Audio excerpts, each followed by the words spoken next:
Finding Winnie, The True Story of the World's Most Famous Bear, by Lindsay Mattick, illustrated by Sophie Blackall.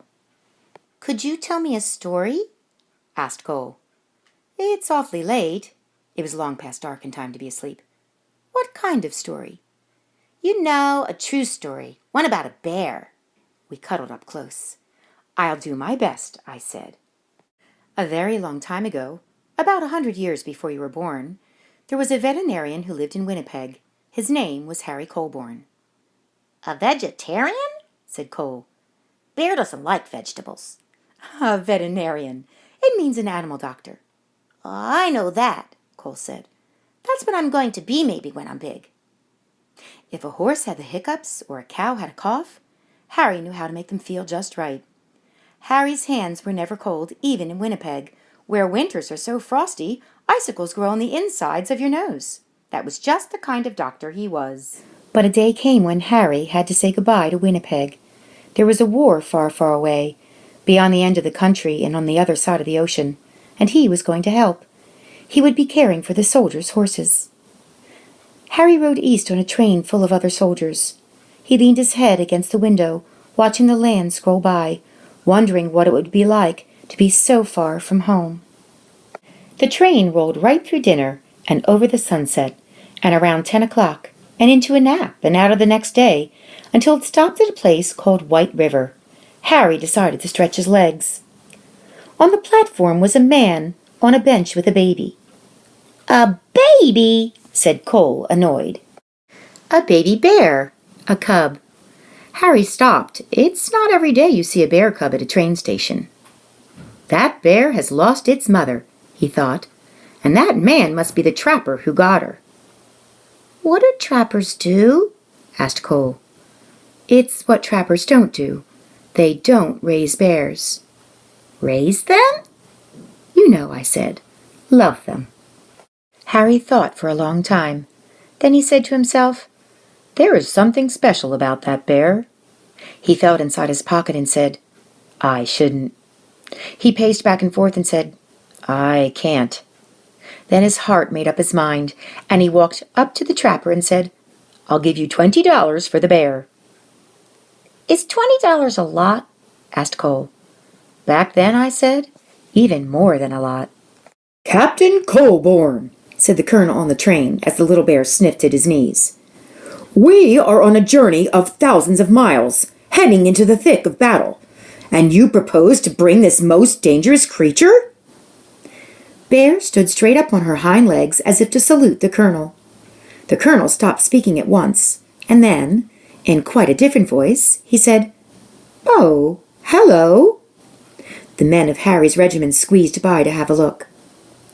"I've decided to name her Winnipeg," Harry told them, "so we'll never be far from home.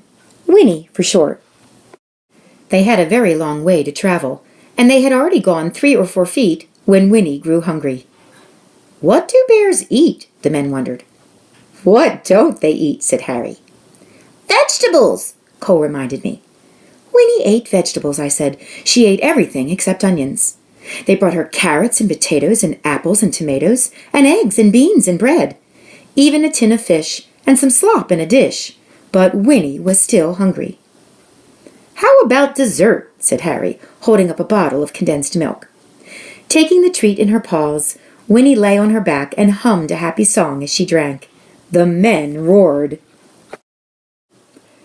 Harry and Winnie gathered with soldiers from all over Canada in the green fields of Valcartier. A whole city of tents had sprung up there. One was a hospital for horses, where Harry went to work. Winnie was in the army now. Harry taught her to stand up straight and hold her head high and turn this way and that, just so. Soon she was assigned her own post.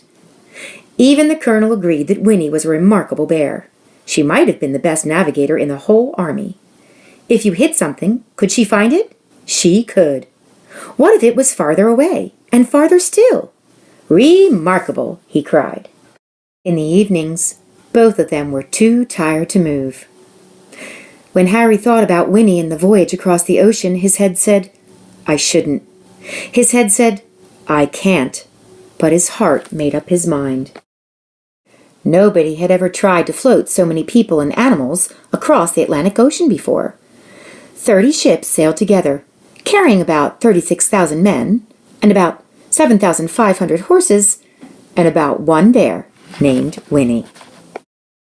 When they finally arrived in England, the regiment went to training on the Salisbury Plain, where it rained and rained and rained. But Winnie didn't seem to mind. She was the mascot of the 2nd Canadian Infantry Brigade, and she attended her post with vigor. One day, Harry came running while she was doing her exercises in the tent. "You'll bring the whole place down," he said with a laugh. She had grown. It was winter when the order came. The time had come to fight. Winnie posed proudly with the men for pictures to send home to their families. Harry thought for a long time. His head argued one way and then the other, but his heart made up his mind. He went to Winnie and said in a serious way, "There's somewhere we need to go." Winnie brushed the mud off her nose and nuzzled in close. Harry drove all the way to the big city. "Here we are," said Harry. "The London Zoo." Harry took a deep breath. "Winnie, this is going to be your home for a while," he said. She tilted her head. "We're shipping out of France," he explained. "I have to take care of the horses at the front." She rested her big head against him. "I know you want to come, but it's not safe." Winnie's head bowed. Harry's hands were warm as sunshine, as usual. "There is something you must always remember," Harry said. "It's the most important thing, really. Even if we're apart, I'll always love you. You'll always be my bear."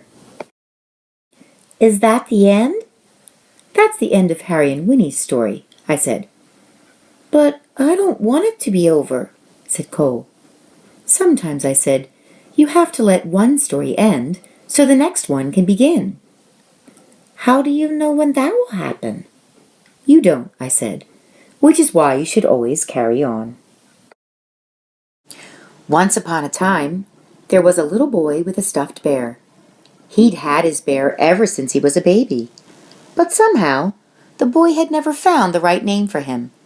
He tried Teddy and Edward and even Big Bear. One day the boy went to visit the London Zoo with his father, and there was a bear, a real bear, on the terraces there. Right away the boy thought, there is something special about that bear. Her name was Winnie. They became true friends. The boy was allowed to come right inside her enclosure to play. Once the boy had found Winnie, he knew just what to call his stuffed bear. He named it Winnie-the-Pooh, and the boy was called Cole, said Cole.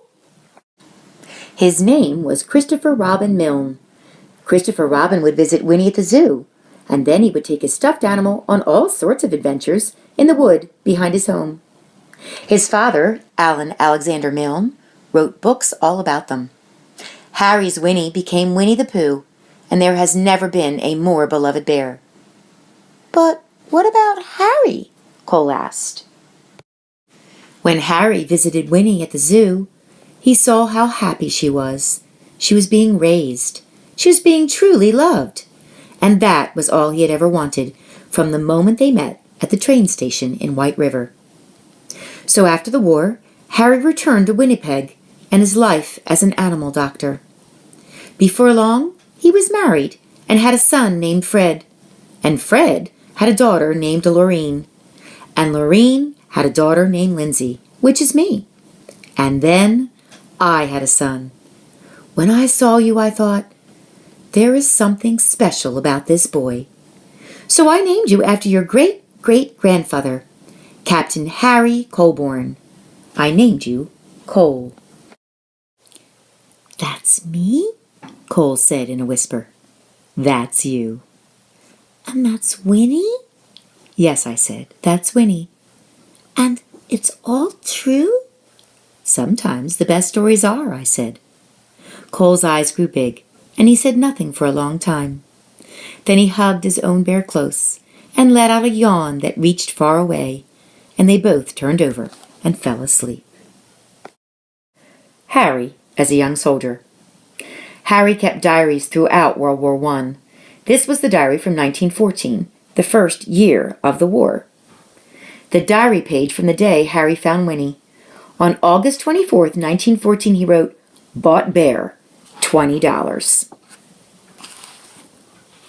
3 soldiers with Winnie at her post. Winnie and Harry having what appears to be a laugh and a snack. Harry and his fellow soldiers with their mascot, Winnie." This picture of Winnie and Harry inspired the statues that now stand in Winnipeg and London. The statue in Winnipeg was unveiled in 1992. This photo was taken of Winnie and Christopher Robin in 1925 at the zoo after they became friends. Christopher Robin's father, A. Milne, watches them play from above. This official animal record card shows that Winnie began her stay at London Zoo on December 9th, 1914. Lindsay and Cole in 2012. We knew there was something special about this boy.